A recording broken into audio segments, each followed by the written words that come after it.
Joining me now from Bluffton, South Carolina, businessman, county council member, and candidate for South Carolina's 1st congressional district, Mike Covert.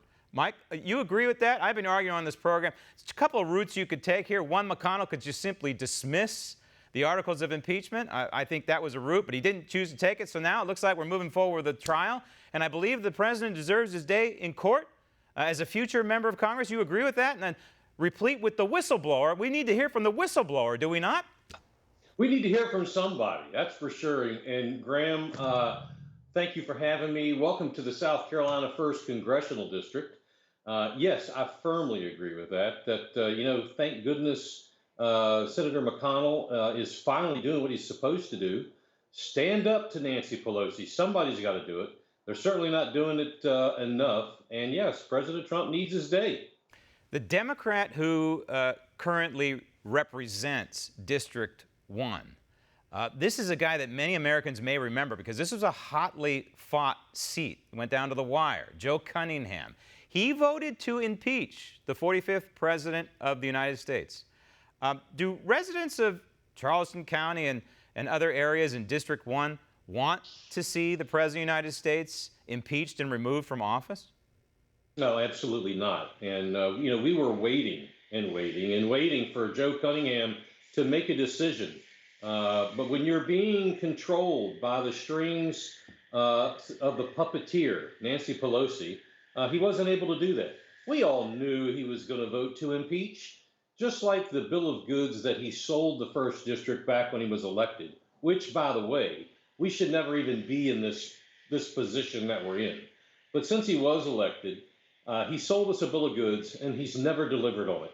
We knew he was a farce. We knew that incompetent ran out early in the year. Now it's moved on to ignorance, and it's time for Joe Cunningham to go home. It's a district he won 50, I believe it was 50.7%. There was a razor-thin margin of victory, and all of America, a lot of America, was looking at the results back in 2018. This is a district that's R plus 10, last I checked, meaning it leans very, very heavy Republican. You're a businessman.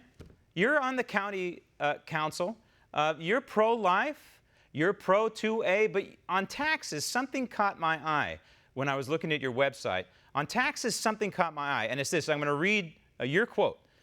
If a tax is needed, there must be the removal of equal to or greater than in taxes somewhere else. I am not running for Congress to make the Washington, D.C. tax and spend system efficient or streamlined.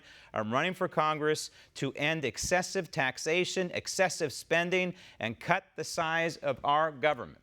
All I have to say to you, Mike, is God bless you. If I could reach through the television screen here and shake your hands, I would, because this is exactly what we need in Washington. We need 535 of Mikes going to Washington, D.C.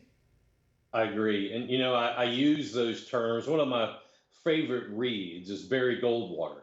And back in 1962, he made, during the speech, he made that very similar comment that he was not for making the government more efficient or to raise taxes or to do any of that. He simply wanted to give the government back to the people, wanted to make it smaller. And I reiterate that. I signed the no new tax pledge with Americans for Tax Relief, and I take that very seriously, along with pro-life positions. I am not in favor of any taxes to be increased unless we get rid of one or more equal to or greater than, as you said, and I stand by that. All right, well, the primary's coming up. Other than rooting for the Clemson Tigers, which is obviously prominently displayed behind you there, you're going to do a lot of campaigning. And if folks want to know more about you, the website is MikeCovert4Congress.com. MikeCovert4Congress.com. We wish you luck and want to hear how your campaign is doing in the future. Mike, thank you. Want to see more videos like this? Click on the link below and subscribe to One American News on YouTube, and call your cable provider and kindly demand that One American News is added to your lineup. Call and subscribe today.